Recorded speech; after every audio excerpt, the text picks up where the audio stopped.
Amiga like meetups and stuff in Europe, and Yeah. they're still developing new games for it, which is incredible.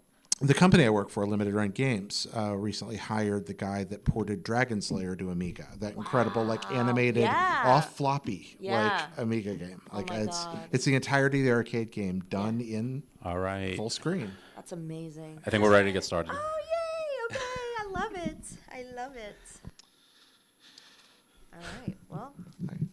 All right. Thanks, everybody, for waiting. And very happy to present Jared Petty and Ash Said Hi. So you want to stream retro games? Yeah. You can just step through here. Okay, cool. So just like, okay, left and right. Okay, cool. Hi, everyone. Welcome. Hi. Hello. My name is Ash.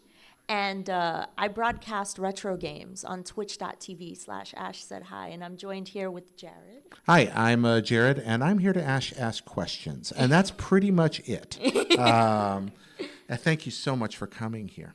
Yeah. Thank you so much. Like I said earlier, it is my first time coming to this convention, and when I heard about it last year for the first time, I was like, there's no way that I'm going to miss this because A, it's in my hometown, and B, it's all about retro games, which is what I love to do. So I'm happy to be here to share information, all of the things that I have learned through my time broadcasting retro games on Twitch. And if anybody ever wants to get into it, ask your questions. Like, there's no question that's like weird or silly or like, oh my God, you get asked this all the time, whatever. Like, I'm so happy to be here and to share the joy of retro with you. Ash, succinctly, like, how'd you get into this? Like, how did this whole thing even start for you? That is a very good question. So I always wanted to get into creating content in some form or fashion, but I didn't know where I wanted to start. And I had a friend who was big into the fighting game scene, and he streamed on Twitch. And at the time, I did not understand broadcasting on Twitch. I was like, why would somebody watch someone else play a video game when I could just play a video game myself? Like, that was like such a foreign, weird concept to me.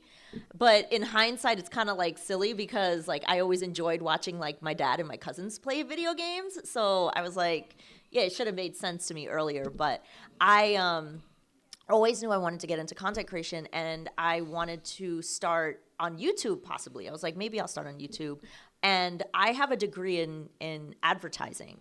And I knew that if I was going to start something on Twitch, it had to have a concept behind it. Like, I needed to have a cohesive concept. And I thought I wanted to feel like a very welcoming environment where you're hanging out with friends and it's like, oh, like we're just hanging out on the couch playing video games. So my concept was, tell your friends that Ash said hi. That's how I wanted you to remember my name. Don't forget to tell your friends Ash said hi.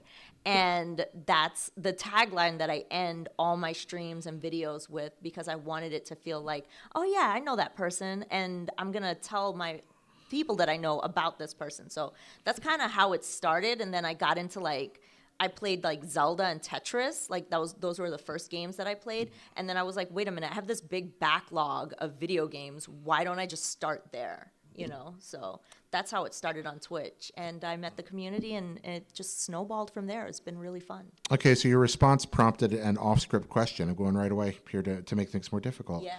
You mentioned your initial reaction. Why would somebody want to do that? And then you thought about watching your father play. Right. And other people. Yeah. What is the secret sauce that makes watching the people we love or people we enjoy play games? What makes that compelling for another person? You do this for a living. You do it every day. Yeah. What are you transmitting to people to make them feel good about what they're seeing? That's a good question. I think for me, it's just that enthusiasm, right? Like, I want people to feel how happy I feel when I play these games for the first time.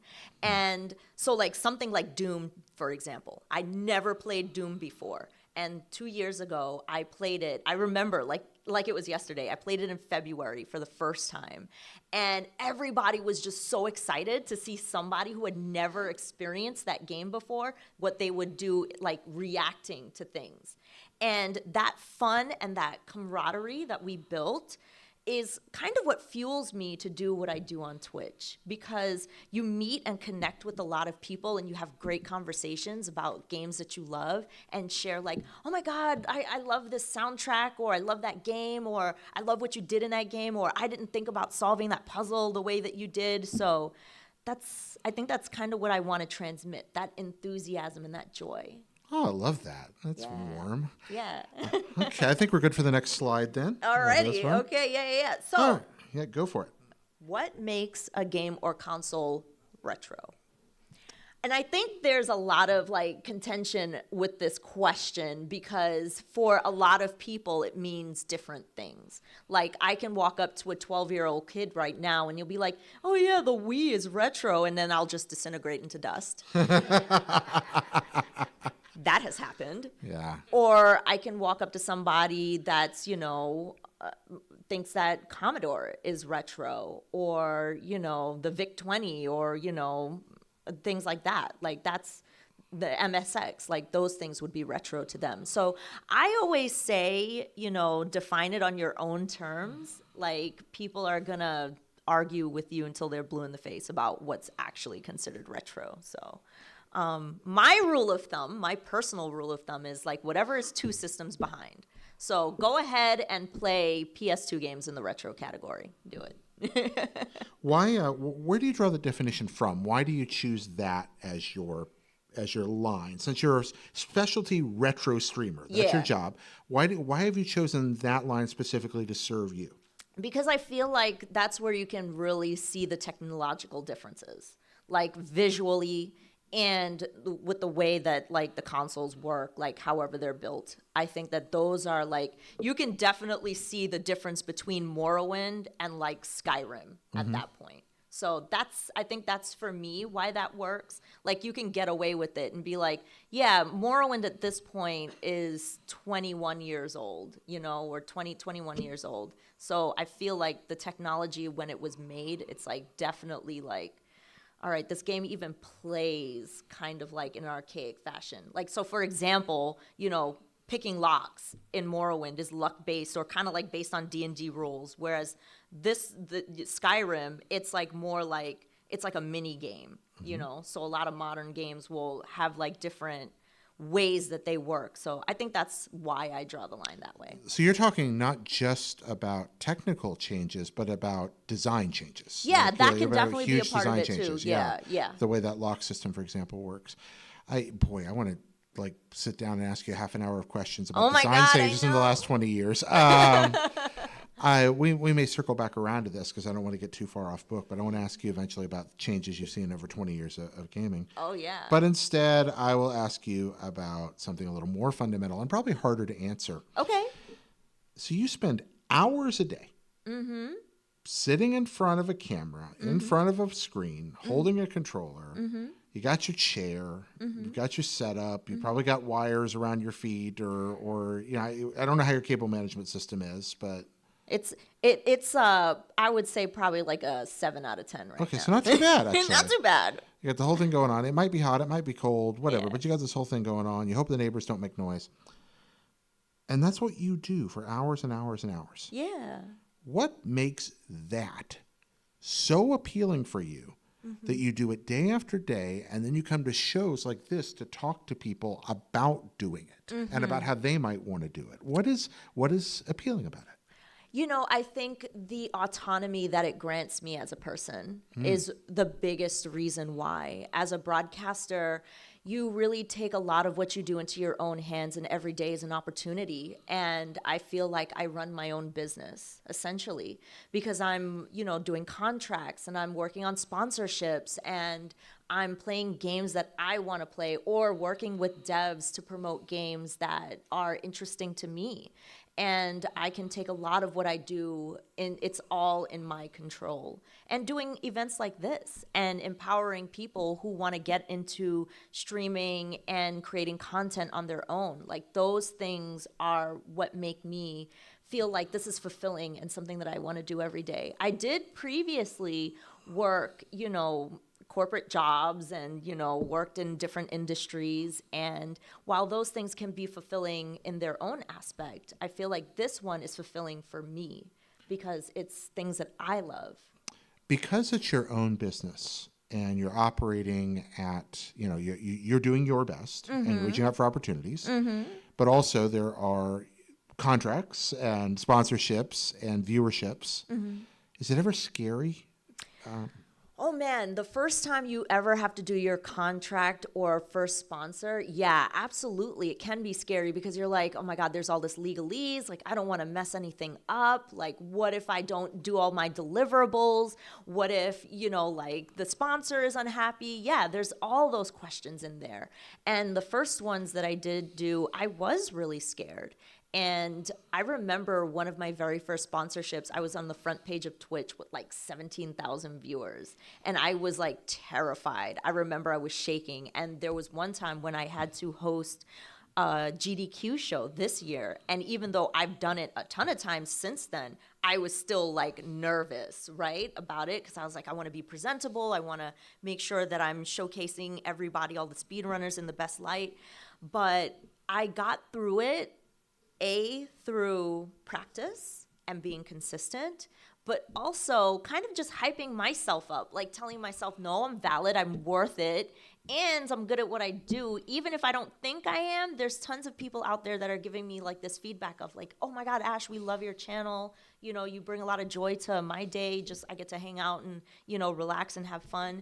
But I think at first you kind of just have to take your mind out of it, like turn that little voice off and just do. Like you can't think about like the fear.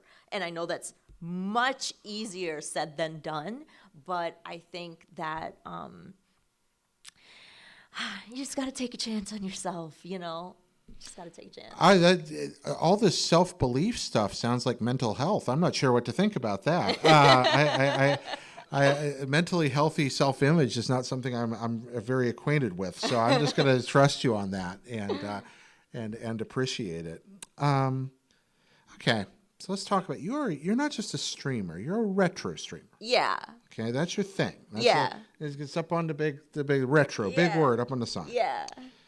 What characteristics of retro games lend themselves well to streaming? Why did you choose to stream retro games? And what about the games themselves makes them good for streaming? Yeah, that's a great question.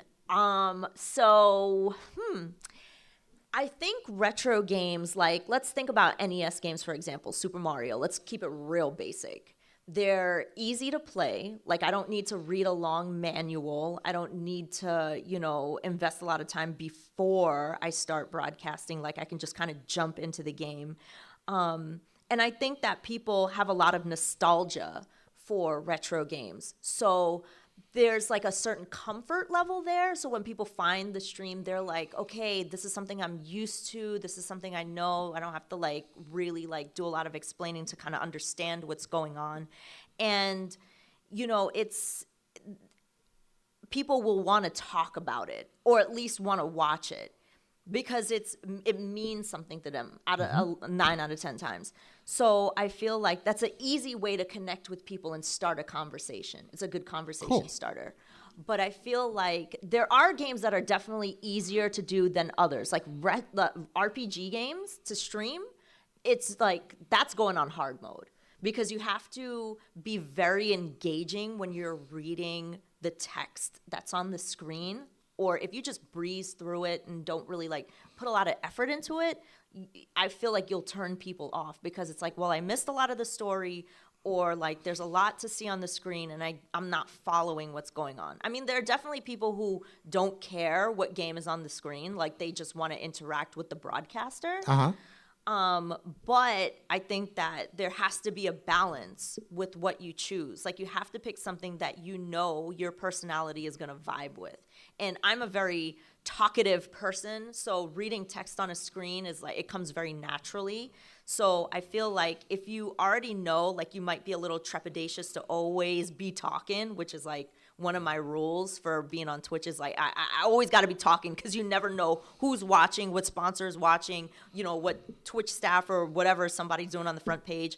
But like if you pick like a platformer, for example, you can probably find a little bit more of a balance because then you can let the gameplay carry for some moments and then you can carry the conversation at some moments. So there's kind of like a a dance you have to do, with these things. I like that. You could have. Yeah. This is the dance. Is this you and the audience dancing? Is this you? Yeah, and me the audience, me the It's game, kind of it's kind of a funky flow. all of that. Okay. Yeah, all of that. Now, what I have to ask you. Yeah. Here is that you said something that really prompted me. We're talking about RPGs and the challenges. Yeah. That's going to be the next question. Is what are the challenges that retro games give you? What's hard about streaming retro games? You mentioned the RPGs. Like, let me ask you a more specific example. Okay. Let's say you're like streaming Phantasy Star 1. Oh, God. Okay. I've seen people do that. Yeah, so you're walking along, and every 5 steps you're getting jumped by monsters. Oh, yeah. I already know that pain. What do you do? What does the content of the stream become in a successful Phantasy Star 1 stream? Well, everybody knows Phantasy Star 1 is notorious for the random battles like every few seconds, right? So I think once you start getting into that issue, it's a matter of how do I talk to people during that downtime? Like I kind of see it as downtime. So like I'm mashing the buttons, I'm trying to like get through the battle as quickly as possible. We're hearing the same themes over and over again. And then it's like, all right, how do I figure out like what to talk about? I think that's usually the thing that I'm thinking about. Or like, you're trying to spin it into a positive. Well, at least we get to listen to this really great battle music,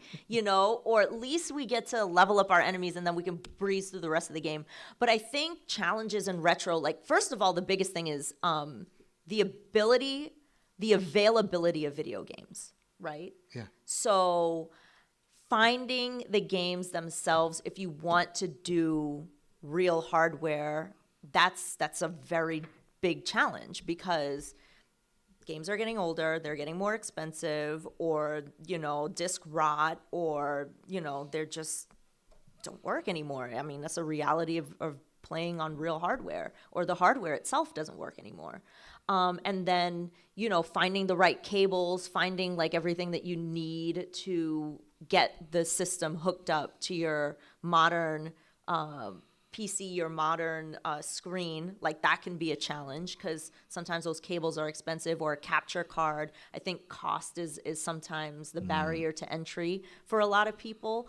But the way that you can get over some of those pain points is there's a lot of like options for like virtual, so like Nintendo Switch Online, there's tons of retro games available there. Or there's services like Endstream Arcade where you sign up and you pay like a yearly fee, and then you have access to like a library of like 1,300 games. There's tons of ways that you can do it. But yeah, that's what makes retro broadcasting challenging, is if I want to do it from real hardware, how do I get the games? Am I going to be limited to the games that are in my library? And if I want to get games, how expensive is that going to be? And then if I want to get capture cards and like, everything that I need to set it up so that everyone can see what I'm doing, like what's that cost going to be? We're definitely going to ask you more specifics about that here in a second. Yeah. There's a lot of that. But I think we're ready for the next slide, which has its own question on it. Oh, yeah. So, okay, this slide, let me tell you what this slide was about. When we were talking about retro games, somebody might look at Kyrandia, Book of Kyrandia, which is the one that you see with the lake. And then somebody might look at Foxtail, which is a game that's kind of like was inspired by Kyrandia, and be like, well, is that retro? Even though that game is like from 2018, but Kyrandia is, like from the 90s. So that's what that slide was about. That. Yeah. And then like some people like, oh, we were supposed to breeze through these slides. I should have been calling out slides. I'm sorry. This is my fault for not calling out slides. Yeah, no, that's okay. So like this was about like, okay, what's retro to you? Is it Xbox One retro, or is the ZX Spectrum retro? All right, this is the question. Yeah, I was headed for. what do there I we go. need? Yeah. So what do we need? What do I need? I've decided to stream retro. Yeah. What do I need? So you need a console, right? What are you going to play? Like, are you going to play your Super Nintendo? You need an NES. You need something, right? Do I absolutely need that? You could do like what I was talking about, like the, Antstream Arcade or something like maybe on Steam. There's tons of compilations there. You could do it that way as well. Like there's like, I think on Amazon Games, you could get a ton of SNK games for free, like if you have Amazon Prime. Like that's a great way to start out. There's tons of stuff available for free. I didn't know that. That's great. Yeah. If you have Amazon Prime, there's like so many games available through that. So you could do that, or you could get a console. You would need a capture card if you have a console. I have the Elgato HD60S. I've had it for a while, but I know a lot of people use AverMedia. There's like tons of like stuff that you could find on Amazon that's really budget friendly. Like I've seen capture cards for like $20, $30. I don't know what the quality of them are, but you could start out. Like when I first started broadcasting, I didn't have a camera like the Logitech C922, which is what I have now. I had the built-in camera on my Mac. I had the built-in microphone on my Mac and me, and that was it. Like, and that was this, and the software, and then that was it. And I started that way. I was like, you know what? I'm going to build up little by little. I think that's one thing that people get hung up on sometimes when it comes to broadcasting is like they feel like they have to have all the best tech and they have to have like everything like be like super ultra expensive, all the best light. Like, no, you don't need any of that. You just need yourself, like the bare minimum, and practice. Like practice. Like be in front of a camera, record yourself, watch your VODs. Like that's one thing I would definitely say that helped me attain success in the beginning. I would always watch my VODs. I would always like, look at what I'm doing and be like, oh, how can I tweak this here and there? I'm going to ask you for more detail on watching your own VODs and what specifically you discovered yourself improving. Things people can look for in themselves. Oh, yeah, absolutely. Oh, you want me to answer that now? If you don't mind. Oh, yeah, sure. So when I watch my VODs, the first thing that I look at is sound quality. Does my microphone sound good? Is it peaking? Is anything that I need to adjust for my voice, EQing and all that kind of stuff? Then I would look for my mannerisms on screen. Like, am I looking at the camera? Am I addressing people? Am I doing any weird, funny quirks or anything? Like, is there something about me that can be more presentable? And then I'm looking at how the game is being captured. So, like, is anything cut off? Is there any weird aspect ratio problems? Does the game look good? Those are usually the things that I'm looking at for my VOD. And then I look through, like, the chat replay. Did I miss anything in chat? Like, am I addressing people's questions? Am I welcoming people in?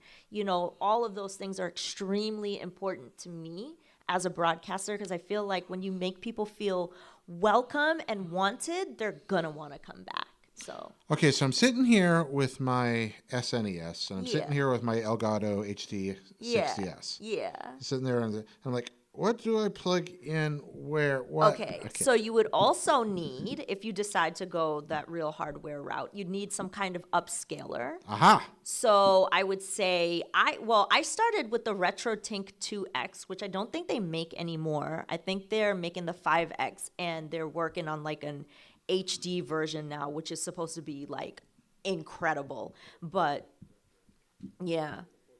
Yeah, the 4K model, they just talked about that. Yeah, I know. I was like, oh, do I need to save some money for this?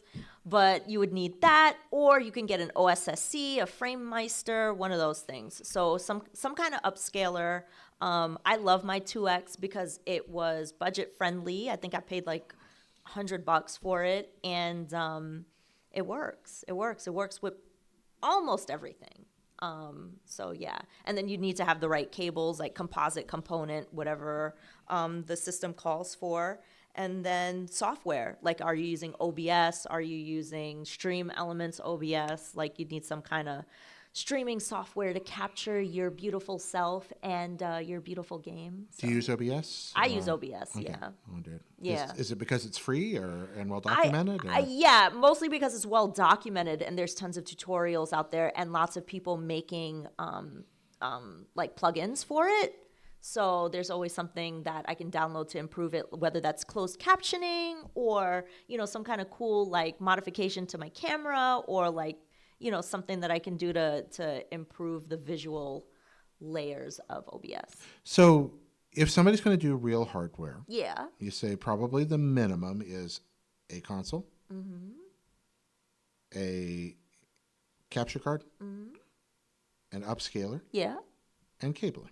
Yeah. And a PC to tie it all together with OBS on. Yeah. Of some kind, or Yeah. Mac one. Yeah. And with those things, you can get there. Yeah, I think so. Okay. Yeah, that sounds pretty solid.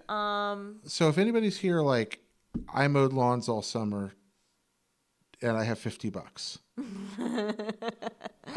Is there a rock bottom, I want to practice, I want to do my best way to stream retro games? Oh, man. Okay, let me think here. I mean, I think if like all you had was $50, I mean, OBS is free. Yeah. You can capture your game from PC. So if you decided to go the Antstream Arcade route, I think it's $20 a year. Okay. So you've got that. And the Antstream Arcade is cool because it's got Amiga, MSX, arcade games, NES games, PlayStation 1, like Super Nintendo. It's got all kinds of stuff on there. And I Great. did do that for quite some time, like many months I was using Antstream Arcade. Yeah, and then that's really all you would need, right? You got Right. OBS, Antstream Arcade, your computer. Borrow somebody's old 360 controller and Yeah, because you plug in a USB controller. I you're guess a good. headset, right? At that point, Yeah. You know what? When I first started streaming, I did not have a headset. you just use the mic on your laptop, Yeah. right? Yeah. There you Yeah. go. All right. Cool. Yeah. Thank you. I really wanted to know what you recommended for that. Yeah, So yeah. That's rad. It's good to know that It can happen. it's good to know that the barrier of entry is super, super low. Yeah. That's absolutely cool. For you, what are the advantages and disadvantages of streaming with real hardware versus doing software? For example, if you've got an SNES game like Yeah. Star Fox that happens to be on the SNES Mini, or you've got the cartridge, which do you choose to stream off of? I would probably choose the Super Nintendo Classic because the HDMI output. Just makes it easier. It makes it easier, and I don't have to worry about the upscaler, and the quality is already going to be a little bit higher. Okay.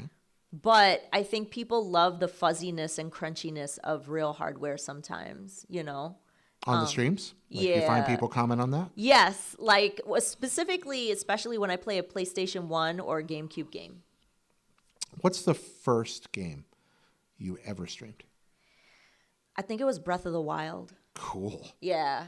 What's the most painful game you ever streamed? Oh my God, Glover. I hate Glover. I don't ever want to look at Glover again. Would no. Expound. Please expound. Why? Well, the controls for one, the camera, it's awful. I hate it. It's just it did not feel like a well-polished game. How did you play it? I played the GOG version. You played the GOG version. Yeah, Okay. yeah. So I'm just so amused right now because my company re-released Glover last year. Yeah. That's what we did. So yeah. Oops. There we go. Why are you oopsing? I think it's hilarious. It's a little Chef Boyardee looking glove running around Yeah, here. no, thank you. Let's see. All right. Let's move to the what type of retro content can I make slide. What do you Oh think? yeah, let's Have go. we missed any in Oh between? yeah. Oh, Look look, at all stuff. You want to talk about all any of this this? stuff? Yeah. Like, I only wrote down the ones that had words I'm so on them. sorry. It's my Real fault. hardware or software. No. I'm just like so engaged in the Me- questions oh, that you're you're so nice. I should asking. be calling you They're that. so good. Like I just feel like it's a Well, really you're good- really interesting. Look at it, the mutual admiration society Yeah, going on yeah, here. yeah, Yeah, we yeah. talked about real hardware software just a second ago there, so we're good Yeah. there. Oh yeah. What type of retro content can you make? Yeah, let's find out about Yeah. type. This is, I think, the one I've been wanting to ask most of all. Okay. Because I think people tend to view streaming sort of megalithycally. Yeah. They're like, here's a stream. Okay. There's a person, and they're talking, and there's a game, and I feel happy. Yeah. And that's kind of the mental, if you were to like ask your mom what streaming is, that might, or my mom, that's might be the answer she gave. Gotcha. But obviously, there's way more to it than that. Break it down for us. What are the ways that streams differ from one another? What are the types of content that you create on your channels that are distinct from one another? Oh man. Well, first of all, Twitch itself, like streaming on Twitch itself, there's such a wide breadth of content that you can make there. Like from streaming to IRL to cooking, exercising, like first of all, just thinking about Twitch itself, there's so many possibilities, which is why I think it's such a great space to be in. But I think specifically for retro, and referring to some of the things that are on the slide here, like my favorite thing to do is like first time casual playthroughs. Like I'm going to give you my reactions to playing a game for the first time. For example, I'm playing Final Fantasy VI for the first time. Ooh. And when, hopefully I'm not spoiling this for anybody. I'm so sorry if I am. Kefka is really evil.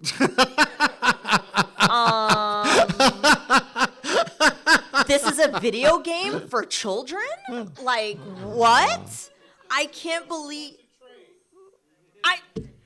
So this is a first time playthrough for me. I did not know about punching the train. I did not know about suplexing the train. I did not do it. I missed out. And then after that part had passed, because obviously, you know, I try not to have like a lot of people tell me the spoilers. Yeah. Immediately after that part, they were like, oh, you should have suplexed the train. And I was like, but I didn't know. How are you to know? Yeah. How are you to know? Yeah, That's, yeah. You know, Kefka's evil. Kefka's real evil. Kefka is a piece of work. Like, Yeah. I'm just like, first of all, I'm like, I did not expect this video game to have the depth of story that it did. Like, there's so much anguish. There's so much, like, you know, drama. There's an opera, first of all, so there's tons of drama, right? Like, it was just like absolutely incredible, and the depth of all of the characters. It's really a beautiful ensemble game, and I think it's such a great experience. So those are definitely my favorite things to do, like Cool. the casual playthroughs and things like that. But I have lots of colleagues that love doing speed running, like people who do like GDQ stuff and challenge runs. Those are so much fun. I really want to get into speed running myself. Like I'm building some overlays to do some speed running. And I think my first speed runs are going to be Zillion for the Master System or Oh. Kung Fu Kid. Or which one? Kung Fu Or Kid. Kung Fu Kid. Yeah, Ooh, on the you were Sega gonna- Master System. You brought up Zillion. I was like, whoa. Zillion yeah. is one of my favorite games of all time. Like, I love that game so much. The music is incredible. And I have a hand-drawn map that my father made when he first played the game. One of my happiest moments was when I was living in Japan. I was in the basement of a Japanese thrift store Yeah. digging around, and I found a sealed box of Zillion guns No and sensors like down there that somebody had left. I was That's so freaking. I was cool. just like, what? Because it was a toy tie-in. Right, yeah, And I was yeah. like, oh my god, that's so rad. I think I would have cried. Yeah, I was really happy. So why are you getting? Okay, so speedrunning, a very different kind of content. Obviously, Right. speedrunning is almost it's gaming, but it's something very. I It's think a different athletic. kind of gaming, right? I think it's athletic for Yeah. sure. There's lots of practice involved, lots of discipline, lots of repetition. You definitely don't want to play a game like speedrun a game that you don't love the music for or don't love the content of. Like you will burn out very quickly. So what's the appeal for you? So I love watching people do like their personal best. Like that is so cool to see, like people continue to develop themselves and play a game and then see themselves get better. That is really it's so like rewarding to me. And I really got into it when I hosted the event this year for GDQ. We did an event for Juneteenth where we showcased Black speedrunning talent. Oh, cool. So good, right? Yeah. Yeah. I actually saw those YouTube VODs. Yes, I did. Yes. But yeah, it was such a great show. And then I really got an appreciation for all of the hard work that they had to do. And I was like, you know what? I want to try. And I picked those games specifically because I know them so well and they're short. So I think that those are going to be really fun ones. So I just want to try, I want to see, dip my little toe in the water, you never know until you try. so that's what I'm going to do. Rad. And what else we got here? We have. Oh, randomizers. Has anyone ever done a randomizer? They're so great. Like, I love randomizers because it takes something that you know and love and are very familiar with, but it turns it upside down and makes it completely fresh and new. And I think that they're so much fun to get into. Like, I did a Link to the Past randomizer, and that is one of my favorite video games I've ever played ever. Like, if I was stuck on a desert island, I'd want Link to the Past with me. I will never get tired of that game. But doing a randomizer of it, you're like, wait, where do I go? How do I start? Ooh. So it makes it fresh and fun. So yeah, those are really cool. And ROM hacks, of course, I think that those are awesome because that's like the community building something and sharing it. And then you're like, well, what is this? Like, how did they change it? Like, what did they do? And I think that those are really fun to get into. And then retro achievements. I have lots of friends that do retro achievements. If you don't know what retro achievements are, there's a website, retroachievements.org, I think it is, where they basically make challenges, kind of like Xbox achievements, but they're all for classic games. And you know, there's a really amazing community that's always making new achievements to earn, and there's people who specifically do that kind of stuff, and it's really cool. Got ROM hack play. I streaming ROM hacks is cool because, like you said, it's almost new games. But just the fact there are people in this world that are out there fixing broken 30-year-old video games is beautiful. Right? Like, there are frustrations. I'm ancient, and I used to play these games, and you'd find the broken things then and be frustrated by the bad design. Like, if this game just changed one thing, it'd be good. Yeah. And now somebody does it. Yeah. And you're like, oh, and I can go back and play it. It makes me so happy. Yeah. So that's 4 kinds of content right there. I started talking instead of listening. Sorry. I got excited. That's okay. I love it. I love the enthusiasm for retro games. It is fun. It's this is the place for it. Yeah. I don't remember what's on the next slide, so I'm gonna. Before we go there, I've Okay. actually got I got a couple more for you. So what about VOD, social clip outs, and growing your channel and all the rest of that?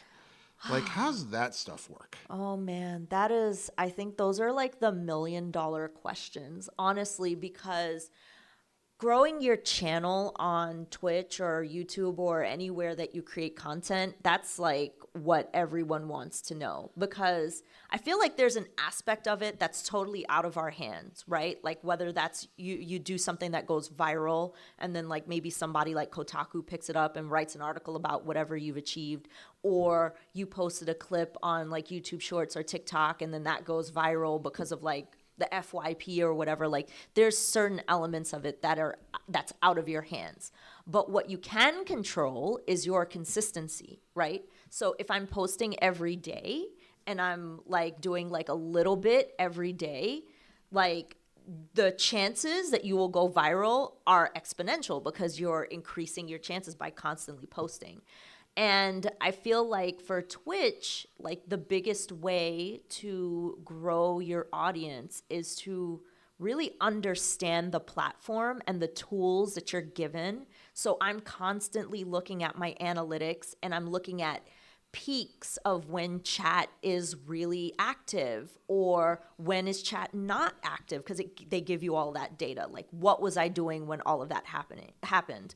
Or like, if you receive a raid from, a fellow community member, how am I welcoming people in? How am I making sure that I'm engaging those people so that way when I go live, they want to come back? And I think constantly, promoting and putting yourself out there. This is why I'm really sad about the state of Twitter, because Twitter like actually got me a lot of work through finding game devs and finding like other people who are into content creation, connecting us there. Like, it was such a great resource. And honestly, when I look at my analytics, most of the people obviously come from the Twitch notification that I've gone live. But then the second thing is Twitter. People click on the Twitter link and then find my channel. So it is a strong resource for getting your name out there. So I think, like I said, consistency and just like, I know it's uncomfortable to watch your VOD. I'm not gonna lie. Like, there are definitely people who say, like, it is very uncomfortable hearing my own voice or seeing myself. But the more you do it, the more comfortable you'll get with it, and then you'll notice how things will evolve and change as you start to watch what you're doing and making notes on, like, oh, I could have did this here or did that there. Like, every single night. I've been doing this since March of 2019. I watch every one of my VODs. Not the whole thing, but I'll watch, like, key moments, and I'll scrub through and be like, okay, how could I do better for next time? I really appreciate you sharing that. Yeah. That's embrace your inner narcissist, everybody. Yeah, All do right, it. let's Just do go it. for it. All right, next slide, but don't answer yet. Okay. All right. So, just how rich are you? Oh, yeah. But you are doing this full time now, right? Yeah, for And the moment. that's cool. Yeah. So how does monetization actually work if you do in fact pull in the audience? Okay, How do you start making money on this? So people will think like, oh, how can you make money playing 30-year-old games, right? 40-year-old games. And I think the biggest way is playing games that are adjacent. So like, let's say, for example, there's a company making a game that feels retro. It looks retro, but it's being developed now. Like, let's think of some examples like Shovel Knight, for example, or The Messenger, or like, any of those kind of like retro style games. Those devs still need people to showcase their games. And your audience, most likely, if they like retro games, they're going to like retro style, or what I also like to call neo-retro, right? Yeah. Because they're like new, but they look old. And that's usually how I monetize my channel, through doing sponsorships. Like, yes, I do earn Twitch subscriptions, I do earn bits and tips and all that kind of stuff, but that is like actually a very small piece of the pie. I earn more of my money through ad revenue and through sponsorships. So Yacht Club calls one day and says, hey, Yeah. you've been playing Castlevania 3, you've been playing Super Castlevania, we love it. Yeah. We'd like you to show off blank. Right, Mina the Okay. Hollower. I know you Yeah. love Zelda. Why don't you play Mina the Hollower? Yeah, okay, because cool. they're very, very similar games, right? Like in terms of like visual style and the way that they play. So that's how I would do it. And then the way that I find those people, like I said, through social media is how I find a lot of the smaller devs, or like, dev teams that, really want to get their game promoted out there, or going to events like this and connecting with people and being like, hey, how can we work together? Is there any opportunity to work together? Man, this Twitter thing must have been a gut punch for you. It really did. It really did hurt. It really Yeah. did. Yeah. But you know what? You got to evolve with the times. So yeah, make an account on Blue Sky, make an account on Threads, keep yeah. posting on YouTube, and keep talking to people. And then, looking at, their website, their media kits, and then getting those contacts and getting comfortable with business communication. I feel very fortunate that when I went to college, like I took public speaking and business communication, and that has served me very well in this space. What do you do when you screw up on camera? Cry. Usually, okay, so I'll give you the example of when I was doing a sponsored stream for Jurassic Worlds. They were coming out with a new game, and I was on the front page of Twitch. And at that time, I didn't know how to capture like a modern game, and the game was freezing, and I was on the front page, and I was like literally shaking. I was like, oh my God, what do I do? But then I was like, you know what? Let me message somebody that knows what they're doing. So I was like messaging my mods and like the person that I was doing the sponsored broadcast with. And then they like was like, okay, just do this, just do that. Breathe. You're gonna be okay. And then just move on. So if there's ever that moment where I'm like, oh my God, I feel like I really freaked out, I just take a break, breathe, and then come back and then pretend like it never happened most of the time. Ash, you are a fetching, engaging, brilliant host. Thank you. Thank you so much for your time here. Can we give her a round of applause, please? Thank you. I believe we got a mic over here. Yeah, does anybody wanna have ask any a few direct questions. Yes, please so come on over. Head over there. We'll cut you off when please do. We will get to as many of you as you can. When the time runs out, I will cruelly chase you away. I have Live? Okay. I have a question. You know how like and some Twitch streamers have like some little icons on how to get sound effects. So do you need a soundboard or sound effects? How do you do that Oh necessarily? my God, that's a good question. Yeah, there are definitely programs that you can download for that kind of stuff. Voice Mod is one of them. And then I think like if you purchase a Stream Deck, Okay. which is another thing that you could use if you're streaming. You don't have to, but Stream Deck also has built-in sounds that you can download for free. Like that's a lot of damage or something Yeah, like that. and then Okay, you got can also record your own, like using Audacity and then setting it to a button. Oh, that's awesome. I really Yeah, wanna that's do that. usually what I do 9, 10 Yeah, I times. really want to do that because I Yeah, have some yeah. funny sayings. Yeah, and there's definitely like OBS plugins that you can use for that kind of stuff, like capturing sounds in the moment and then having it being able to play back within the last like 10, 15 seconds. So yeah, there's definitely those resources out there. Oh, that's awesome. Thanks, Thank you man. so much. Yeah. Let's keep it to one question each, please. And, on to the next. Oh no, are you all right? I'm fine. I'm good. When it comes to like managing and editing your content, how long do you usually take to like edit and basically make the finished product afterwards, of course? That's a good question. So I'm fortunate that I have experienced video editing, and I feel like sometimes when people don't have that experience, they have to outsource that. But it can take a few hours. Like, let's be honest, because you do have to scrub through that material. So yeah, usually for me, I try to dedicate like at least like 4 or 5 hours to doing that stuff. And I know not everybody has that luxury of time. Yes. So if you don't, like, maybe find a friend that can help you, outsource that work. But yeah, it can be time consuming, but usually a few hours. Thank you. Yeah, my pleasure. Hello. Hey, so my question's quick. So do you also suggest using like clone consoles like the Redtron and okay for streaming too? And you seem to avoid the subject of emulation. Do you consider that all right too? So the reason why is because I cannot, like say like, oh yeah, like for legal reasons, like you have to own the games that you want to play. So I can't speak on anything that, touches on those kinds of topics. But like Retrons and stuff like that, I don't have a lot of experience with those kinds of devices. I typically, utilize real hardware or some kind of software. So that's why I also didn't speak on it, because I didn't want to speak on something that I don't know about.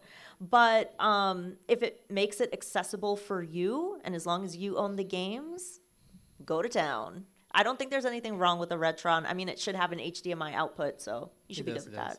Yeah. Yeah. Yeah, it does. So you're good with that. All right, thank you. My pleasure. That's interesting. So if you play on retro hardware, Yeah. do you play it on a CRT television? And if you don't, how do you combat input lag? Oh God, that's a really good question. So I don't play on a CRT, but I do know people who do, and that is one way to compensate for lag. I deal with the lag. Like that's why I didn't do speed running for a long time, because that would affect what you're doing. But yeah, I am so bad. I play through OBS and people yell at me for that all the time. So that is a component that you do have to deal with. I think that another way you can deal with that is by using like a Mr. FPGA or some kind of FPGA based hardware, like the Super NT or Mega SG, like those are great if you don't want to deal with lag. I know speedrunners who use those, so. Yeah, I know of people that played like Super Mario World and something like that on original hardware on a CRT when I was a kid. Yeah. Play it today on like A modern television. They can't even beat the first level. Yeah. I tried to play Crazy. Parappa the Rapper and Bust a Groove, and that was like painful. Yeah, it was painful. Thank you. Well, hello. Hi, Ash. Hi. First off, I just want to say thank you so much for throwing this panel with Jared. I mean, it was really helpful. I think it was actually like really informing to like most of the people that may want to get into it, or like those that are already doing it, like myself. Yeah, my pleasure. And again, thank you so much for being a big inspiration to me. Thank you so much. Oh my I really gosh, do you're the appreciate you. best. Anyway, my question is kind of leaning in towards mental health and stuff like that. I mean, burnouts can be a thing even when you're playing something that you love. I mean, Of course. Are there any pointers that you might want to give to like anybody that's experiencing maybe some sort of effects from it? Oh, yeah, of course. I definitely deal with that kind of thing. And I think it's important to take breaks and don't beat yourself up when you are taking breaks, because every day doesn't have to be 100% productive day. And in fact, taking the breaks is like the yin and the yang that you need to be able to be productive when it's that time to be productive. And if you don't take care of yourself, how are you going to do your best work, right? So your self-care days are just as productive as your working days. So take the break that you need, go outside, do some fun stuff, or do something that's completely different, and then come back and you'll feel fresh. But I mean, obviously that's not always guaranteed, but you got to take care of yourself first. And is there anything you would say to like those that are just getting back from that sort of break if they were to take one? Yeah, be kind to yourself. Like, there have been times when I've taken a break, and then come back and I'm like, how do I stream? What is this button? I don't know what I'm doing. Those things are going to happen. And I think it's best to be transparent with your community. They're going to be there to cheer you on. I mean, case in point, right? So, you're transparent with them and you let them know, and, you'll be fine. Take it one day at a time. Thank you so much. Of course. Hi Hello. there. I wanted to ask about just general streaming and setting boundaries for yourself, between yourself, mods, chat. There are some instances, I myself am a streamer, I'm like very small, but there are some instances where, especially because like I'm not a man, I'll get certain questions that are kind of gender-based, or, Of course. People kind of going into my chat and just kind of trauma dumping. And Oh, yeah. really being careful about that. I'm in a very niche bubble where Yeah. it's very common, Right. unfortunately, and I'm kind of trying to set that up. So how do you kind of approach those topics with your community? Oh man, that is a great question that I could definitely talk for like another hour on. I think it is incredibly important to set those boundaries, and I totally understand what you're saying about getting questions that are probing and uncomfortable, especially as a woman and a woman of color on Twitch. I get all kinds of bozos and whatever. They want to stir up trouble. I think the best way that I deal with it, I am very, very clear with my moderators about what is expected in my channel. Like, these are the questions I will never answer. These are the things that, like it depends on the person or whatever. But I am very, very clear, and they are my support system. I also do not engage with anything that should not ever be in a Twitch chat. I feel like obviously a troll is there because that is how they get their kicks, right? And if you react, you're feeding them, which, there are people who would say the opposite. They would say like, call them out, whatever. But Twitch lets you make an account if you're 13 years old. I am not going to allow someone who's loud and wrong to harass me. So that's how I boundary set, but it's definitely different for everyone. And that's a really good question. I think just be transparent with your moderators and set those boundaries, and don't feed the trolls, man. I agree. Thank you. You're welcome. We've been given permission to go a few minutes over, so I think we can get these last three in if you're comfortable with it. Yeah, I'm totally cool with that. Let me make this quick then, sorry. Do you find it, in your experience, more beneficial to stream under the game tag of retro or under the actual title of the retro game? I love this question. I think for visibility, retro is way better. Like if I'm playing, I love Maniac Mansion, okay, but how many people know like some of these very niche games? I know. There's a cool limited edition bundle, unlimited run games of Maniac Mansion. It's awesome. I think for visibility's sake, retro is the way to go, unless you're speed running, because speedrun.com, I believe, is integrated with each actual game title, which is why you'll see speedrunners choose the game title over the retro category. But for visibility's sake, like if I love retro games, I click on retro and I just kind of scrub what's being shown through that section, and I'm gonna find something that I like. So yeah, 9 times out of 10, if I'm playing Amiga 500, I'm gonna be under the retro category. Thank you. My pleasure.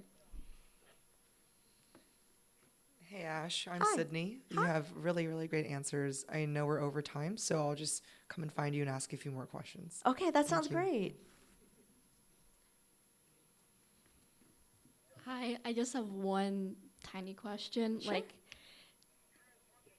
is this only for, does like this apply to only Twitch streams? Or No. could it be like, yeah, because I'm thinking of doing possibly TikTok live streams or like YouTube live streams. Yeah. Because I don't know if it would be different or not. Right.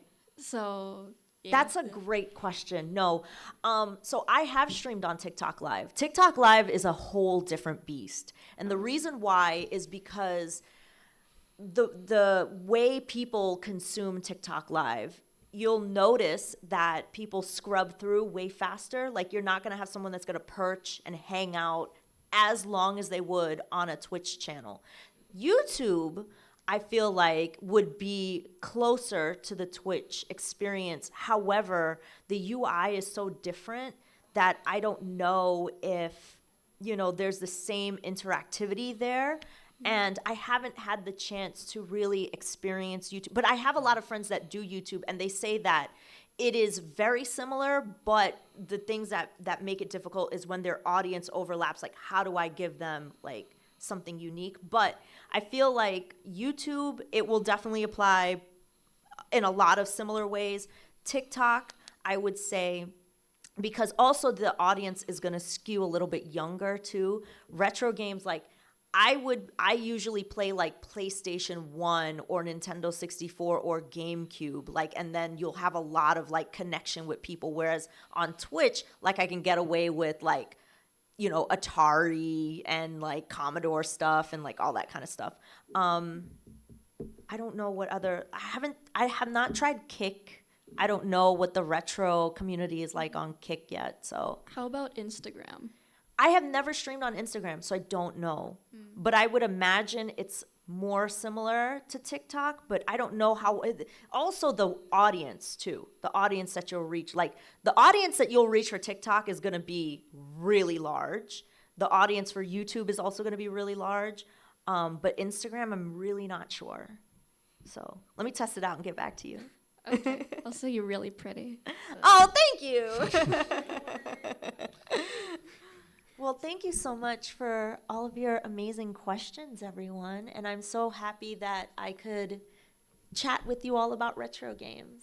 It's been really fun. I really appreciate you letting me be a tiny part of this. It's nice making a new friend tonight. Absolutely. So You had thank some you. great questions. That's kind. And if you're around tomorrow, I'll be on the Retronauts panel. I hope you come. We're going to be talking about Metroidvanias. If you're around Sunday, I'm doing a panel here on your video game summer reading list. We're going to go back to the 19th century and talk about the first writing about video games. Ooh, I love that. It's more interesting than it sounds. So please drop by if you would. I think you'll enjoy it. Thank you. Oh, yeah, no problem.